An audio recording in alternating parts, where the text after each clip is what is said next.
Welcome back to the channel, everyone. Today, we are here to review the Pistons' second win of the season in Brooklyn. Detroit win 106-92, and after a slow first half, put together a really positive second half. In particular, I would say last second half of the third quarter and fourth quarter, they put it all together and were able to get an extremely important win.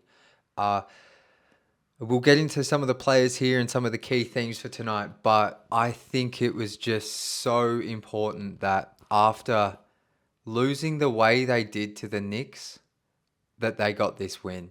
And they won by double digits. It wasn't a pretty game. I feel like the Philadelphia game had a lot more uh, exciting moments and like just fun within it.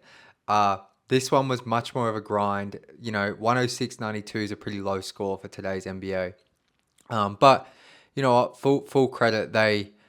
I said on the stream immediately after the game, like any road game for this Pistons team, I don't care who they're playing. If they win, it's not a bonus, but it's a win. A win's a win on the road for me.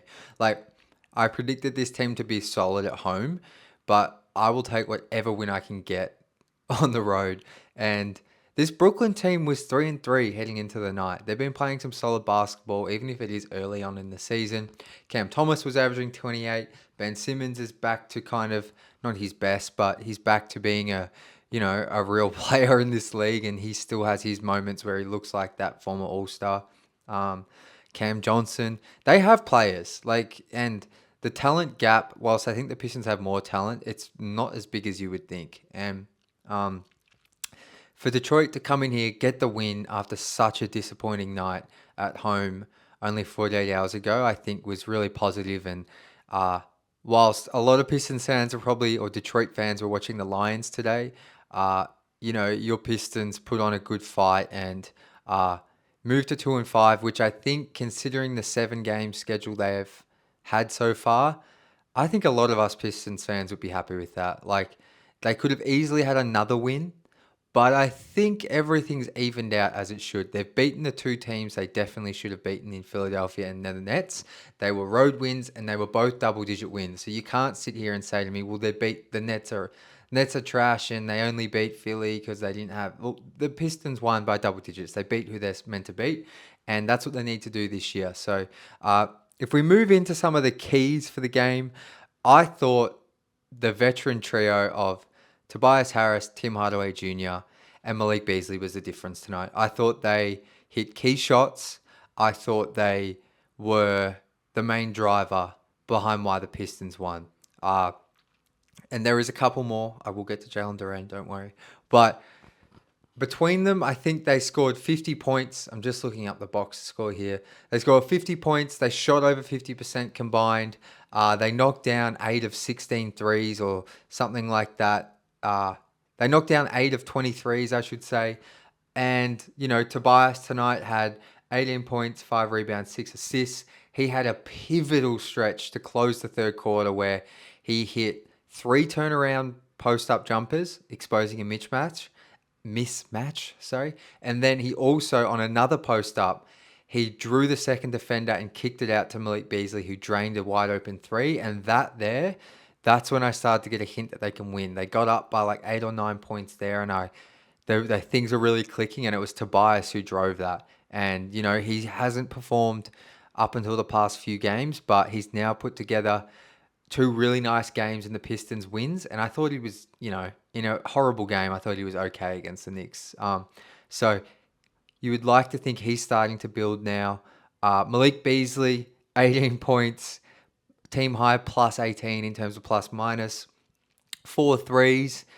He hit this crazy 3 in the fourth, fading out of bounds off a inbounds from the baseline. Crazy 3 in front of the Nets to really, that was kind of the full stop on the Pistons winning. There was still like 6 minutes to go, but he hit that. I think it put the Pistons back up by 9 or 10.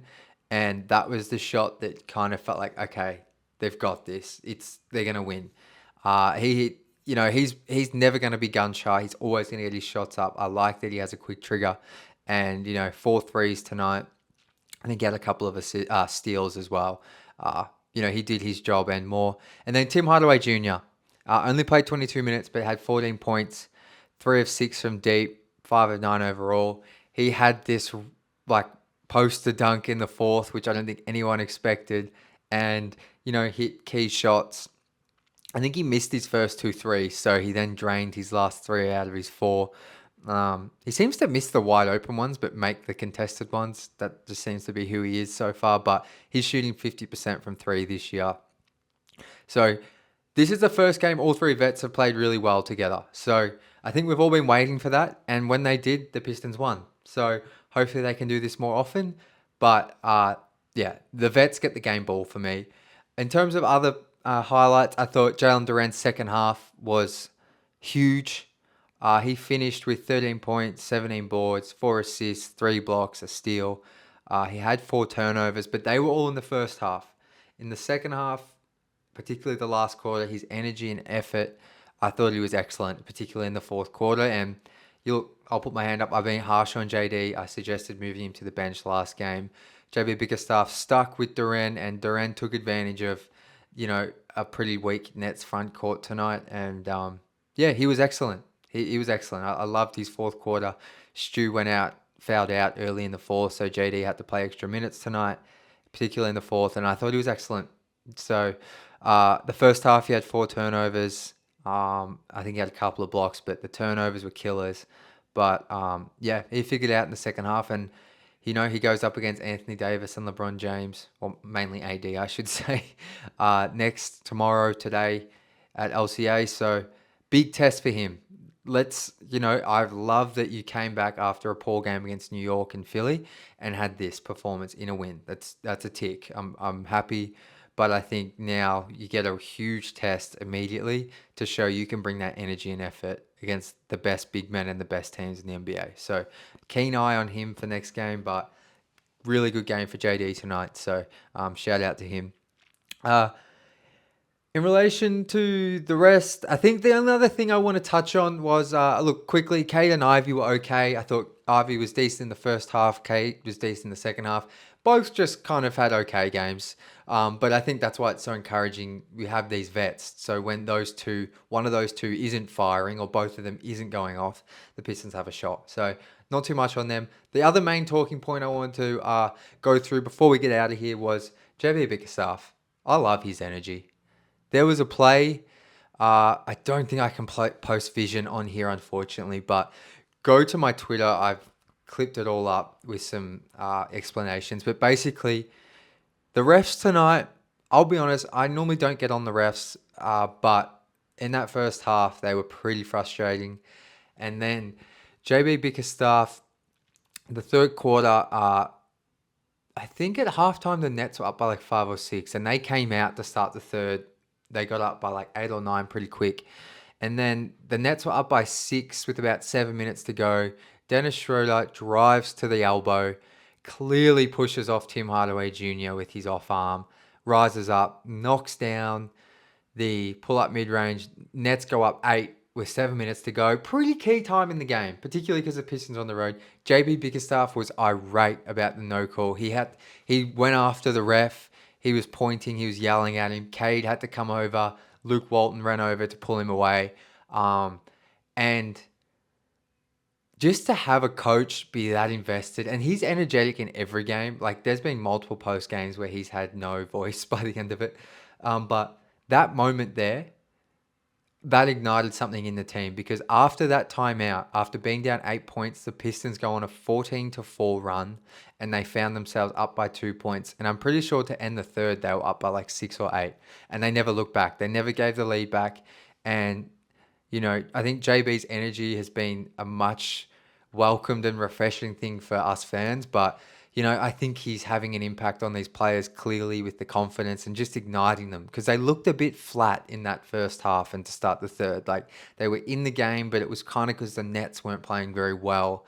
And, the Pistons needed a spark, and JB gave it to them tonight, and they responded. And like I said, after that point where he went off at the refs, they got back into the game and they end up winning by double digits. So JB Bickerstaff and the veterans tonight were the big highlights for me. But I'd love to hear your thoughts, what you thought about the game. Like I mentioned, I'll watch it back because I'm a sicko, but probably not the most exciting game, but just some really encouraging things. So that's going to do it for today. If you could like, subscribe, drop a comment below, I'd appreciate it all. The channel continues to grow and I appreciate all your support. But until tomorrow, where hopefully we're reviewing another win, this time against the Lakers. Go Pistons.